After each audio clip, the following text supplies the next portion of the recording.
Hola a todos, como ustedes saben, si es que saben, empecé un canal de YouTube la anterior semana para explicar más o menos un poco sobre literatura y empecé con Borges porque sé que es un tanto difícil de entender para la mayoría de personas. En el anterior video lo que hice fue más o menos explicar cómo leer los ensayos de Borges y en este video lo que voy a hacer es explicar cómo leer los cuentos de Borges. Primero el té. Entonces, creo que para empezar voy a repetir una frase que ya tenía la anterior vez, que es sobre Levi Strauss, en la que dice que la cultura es ese universo artificial creado por el hombre. Y la razón por la que estoy repitiendo es porque para Borges el conocimiento humano es una forma de ficción y esto es algo que utiliza no solo en sus ensayos, pero también en sus cuentos y también en sus poemas, en algunos de sus poemas.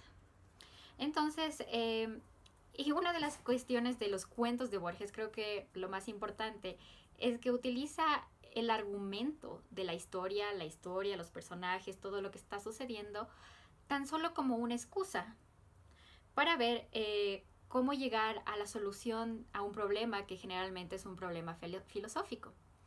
Entonces, les voy a leer una cita de Borges que está en el primer Wells, que es un ensayo de otras inquisiciones, que como les conté antes es mi libro favorito de Borges, en el cual dice: en libros no muy breves, el argumento no puede ser más que un pretexto o un punto de partida.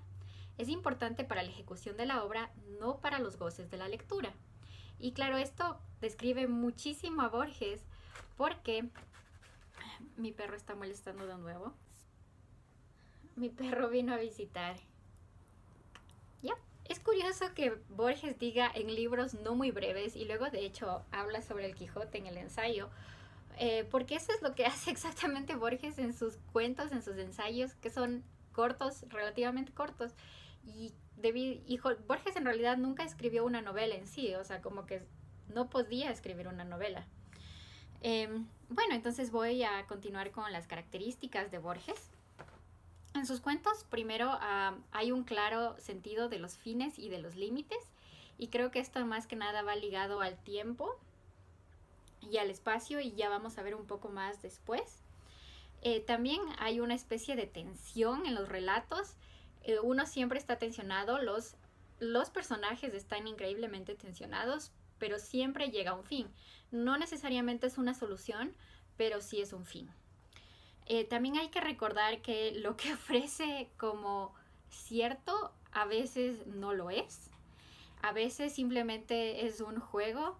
Y Sismisova dice en un ensayo en el que habla de Borges igual que el juego es el paradigma de la creación literaria. Y es curioso porque hay una cita de la Aleph, que es uno de los cuentos, quizá el cuento más famoso de Borges, donde él dice: los hechos eran ciertos o podían serlo, pero contados como tú los contaste, eran de modo manifiesto mentiras. Empezaré con la mayor mentira de todas, por el laberinto increíble. Un fugitivo no se oculta en un laberinto, no erige un laberinto sobre un alto lugar de la costa, un laberinto carmesí que avistan desde lejos los marineros. Entonces está diciendo que va a empezar con una mentira, pero en realidad no es una mentira, y o sea, hay que recordar que también Borges es bastante irónico, entonces es más que nada este juego que hay sobre lo que es verdad, lo que no es verdad, y todo es una excusa a la final para llegar a este fin del problema que está exponiendo. Entonces, debido a que también los personajes están tensionados y todo es un juego, existe una especie de exacerbación de la realidad. Y a mí me gusta un montón una frase que tiene Rosa Montero de cómo fue la experiencia que ella tuvo al leer a Borges, que dice así: desde que leía a Borges a los 18 años, se me hizo difícil no sentir la constante certeza de que la realidad es como él la describe, discontinua, múltiple, absurda, inquietante y a menudo ridícula y desternillante. Porque la realidad de Borges es bastante así, nunca va a ser única. ¿Recuerdan que decíamos que hay un claro sentido de los fines y los límites. Hay este claro sentido porque de cierta forma lo que Borges hace es transgredirlos.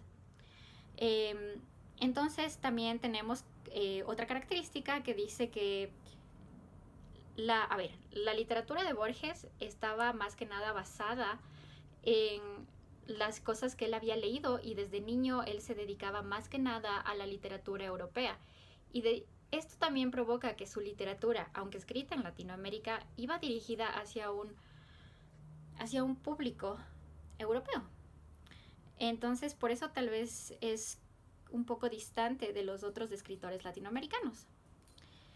También quiero topar dos temas. El primero es el desarrollo de lo misterioso, que es para resolver su problema filosófico. Entonces, Borges sabemos que puede ser un poco fantasioso, nos puede llevar, puede haber cuentos de que tengan incluso un poco de ciencia ficción. Hay personas, he leído en ensayos que hay personas que hablan de Borges como si fuera realismo mágico, pero para mí no tiene nada que ver con eso, es otra cosa totalmente diferente.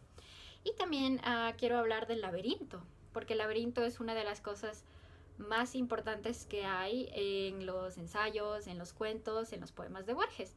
Y yo creo que el laberinto es esta metáfora de cómo Borges ve la realidad, de cómo ve el tiempo incluso, porque para Borges el tiempo nunca es lineal como para los europeos, más bien es cíclico, o no se entiende cómo es el tiempo a la final. Entonces, como ya vimos lo que dijo Rosa Montero, la realidad no es única ni simple, y tampoco se puede llegar a una solución de una sola forma. Entonces, por esto el laberinto está tan presente.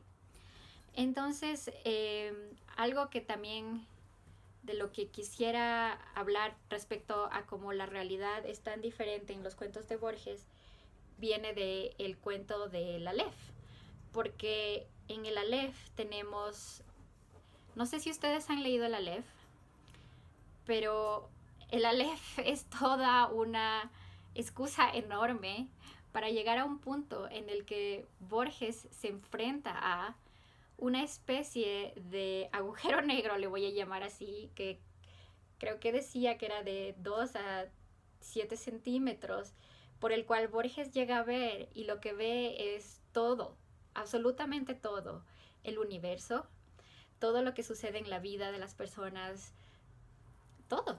Entonces es curioso porque es como este momento que quizás Borges quiso llegar a experimentar, o sea, poder comprender qué es la vida en sí, poder comprender qué es la realidad, pero no se podía, por eso todo este laberinto, porque en realidad no se puede. Conozco personas que me han dicho que ellos están convencidos que Borges sí vio el Aleph, pero para mí es más una metáfora. Ese momento también que también puede ser de comprensión fugaz sobre todo lo que es la vida, para después olvidarte, que puede suceder cuando tú lees un poema y te llenas de algo que no puedes explicar y sientes que entiendes un montón de cosas, pero a la vez no, en realidad no las entiendes. Es un momento fugaz, es un momento muy efímero.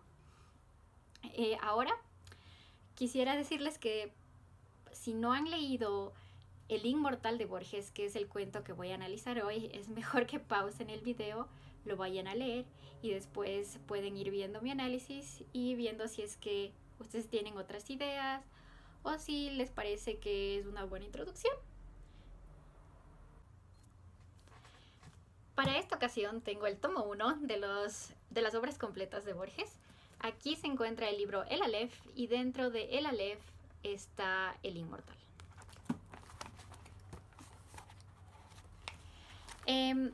Entonces, El Inmortal reúne, creo yo, todo esto sobre el tiempo, que Borges es uno de los temas inagotables de Borges. También tenemos bastantes alusiones al laberinto, y ya vamos a ver más o menos cómo es que hace esto. Para las personas que decidieron no leer El Inmortal, les voy a contar que El Inmortal tiene igual una introducción y una conclusión. Lo que hace aquí Borges es introducir diciendo que hay un manuscrito, y en el manuscrito es otra persona incluso la que presenta al inmortal. que es como el personaje principal de esta obra. Una de las características de los cuentos de Borges que me olvidé decir al principio es que los personajes de Borges tienen pocos rasgos definidores, como que no son específicos de alguna forma. Le gusta, yo creo que es porque son otra excusa para poder llegar al final. Entonces, por ejemplo, el nombre de este personaje recién se ve en el segundo capítulo, después de la introducción es el primer capítulo y después es el segundo, y dice que es Marco Flaminio Rufo. La cuestión es que hay un personaje, que es Marco Flaminio Rufo, que decide ir a buscar la ciudad de los inmortales. Entonces es una ciudad en la que viven personas inmortales que bebieron de un río que les hicieron inmortal. Cuando finalmente llega a la ciudad, se da cuenta que más que nada hay ruinas, y cuando llega a la ciudad hay una especie de laberinto, y se ve que la ciudad más que nada da terror. Después en esta ciudad está a punto de morir de la sed y bebe de un río. Este río le da la inmortalidad. Al principio describe a las personas de la ciudad como si fueran trogloditas, es la palabra que usa, y les dice que y las trata como animales, hasta que finalmente, después de decirle Argos a un troglodita que le sigue, que es el perro que espera a Odiseo en la Odisea antes de morir, le espera como 22 años o algo así. La persona le responde: Argos, perros de Ulises, este perro tirado en el estiércol. Y cuando le pregunta si sabe algo de la Odisea, muy poco dijo, menos que el rapsoda más pobre, y habrán pasado 100.000 años desde que la inventé. Entonces él se da cuenta que estos trogloditas que comen carne de serpiente, que no hablan nunca, que pasan quietos todo el tiempo, son los inmortales. Y con el troglodita que le está siguiendo es incluso Homero. Después tenemos que finalmente llega a viajar, a irse a otros lugares, sale de la ciudad, puede hacer un montón de cosas, pero nunca se siente realmente vivo. Es al final, cuando encuentra otro río que le devuelve la mortalidad, que dice que por fin tuvo una noche de descanso y pudo dormir. Ese es básicamente el resumen de la historia. Ahora bien, creo que una de las cosas más importantes es la frase con la que comienza el libro, que es de Francis Bacon. No sé si ustedes han leído el Eclesiastés en la Biblia, pero empieza con no hay nada nuevo bajo el sol. Y creo que es algo que Borges utiliza muchísimo para este cuento y para otros cuentos y otros ensayos. Está en inglés la frase de Francis Bacon. Voy a intentar traducir. Salomón dijo: no hay nada nuevo sobre la tierra.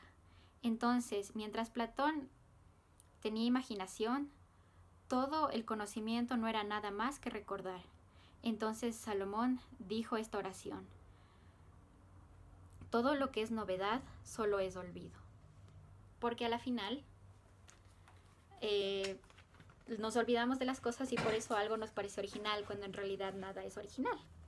Es una de las cosas más importantes del cuento porque nos dice desde ya de qué va a tratar el cuento.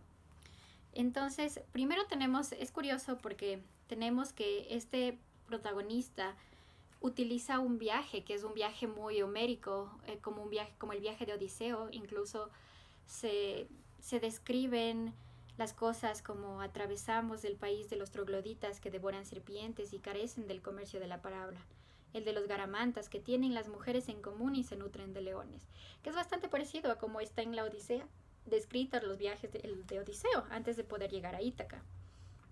Al principio, creo que mucho antes de que ya empiece todo, tenemos también la solución del problema o una solución presentada por filósofos de Roma, donde dice: en Roma conversé con filósofos que sintieron que dilatar la vida de los hombres era dilatar su agonía y multiplicar el número de sus muertes, porque no le está dando importancia a la inmortalidad, está diciendo es lo mismo de todo el tiempo, en la vida uno no es realmente feliz y va a seguir multiplicando esas agonías. También empieza a habla un montón de laberinto. Es curioso que, es curioso que cuando llega a la ciudad bebe por sed más que nada, no bebe por querer ser inmortal. Entonces es de alguna forma inmortal sin querer. Y después de sentir repulsión por todos estos hombres, llega a esta ciudad que le parece totalmente horrible. Lo que está diciendo a la final es que la vida inmortal es un laberinto sin fin. Y le parece la ciudad horrible porque la inmortalidad es horrible. Así de simple, creo yo. Tal vez estoy inventándome, pero creo que eso es en realidad lo que está sucediendo. Después, y finalmente llegamos a este punto en el que tenemos que Homero se presenta ante él como un troglodita y le dice, ya no sé nada de la Odisea porque la escribí hace más de 1000 años. Lo cual es muy curioso porque nos querría decir quizá que valemos menos que nuestras obras porque ni siquiera nosotros podríamos recordarlas. Alguna de las cosas que Borges mismo dice después de traducir el manuscrito que alguien le dio a alguien es que esta persona sufre un viaje como el de Odiseo. Dice palabras que vienen directamente de la Odisea, se encuentra con Homero. Y viene aquí esta idea de que todos los hombres son un solo hombre. O, y como dice él, un solo hombre inmortal es todos los hombres. A la final está diciendo, este hombre quizá fue Homero él mismo. Y es curioso porque después, asimismo, dice que cuando está hablando de lo que pasa después, de que sale de la ciudad, habla de que escribió los viajes de Sinbad, que a la final es también un viaje épico. Y también habla de que leyó la Ilíada de Pope, que son unos volúmenes que son una edición bastante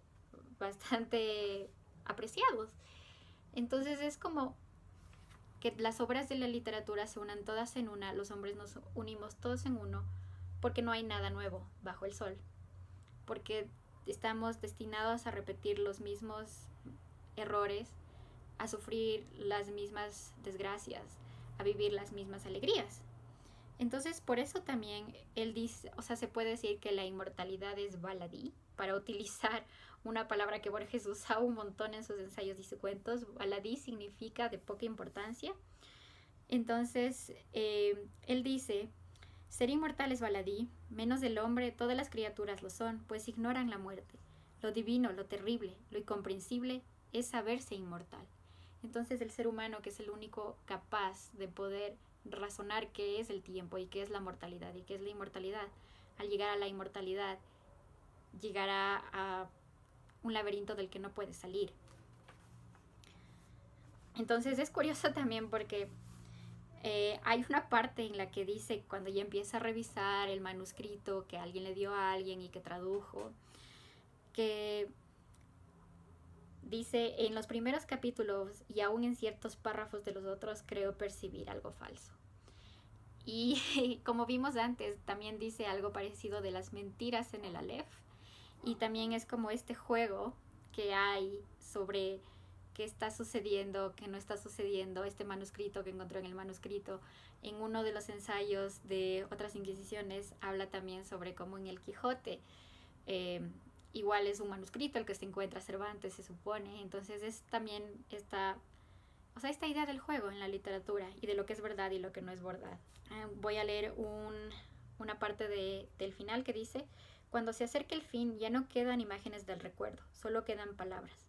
No es extraño que el tiempo haya confundido las que alguna vez me representaron con las que fueron símbolos de la suerte de quien me acompañó tantos siglos.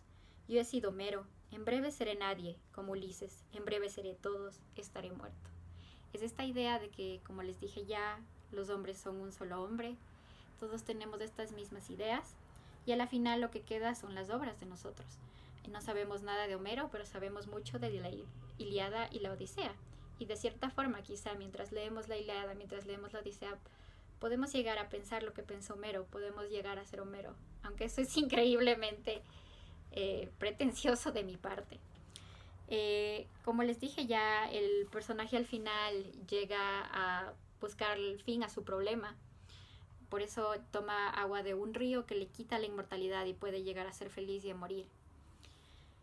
Quise analizar este cuento porque, como ven, tiene muchísimas de las cosas que Borges utiliza bastante. Y espero que les sirva. Si ustedes tienen otras ideas sobre el inmortal de Borges, me pueden decir abajo, no tengo problema. Me encanta cuando las personas discuten conmigo los cuentos y me encanta cuando mis estudiantes hacen eso. Y también quería decirles que si les gusta esto, pueden hacer clic en suscribir.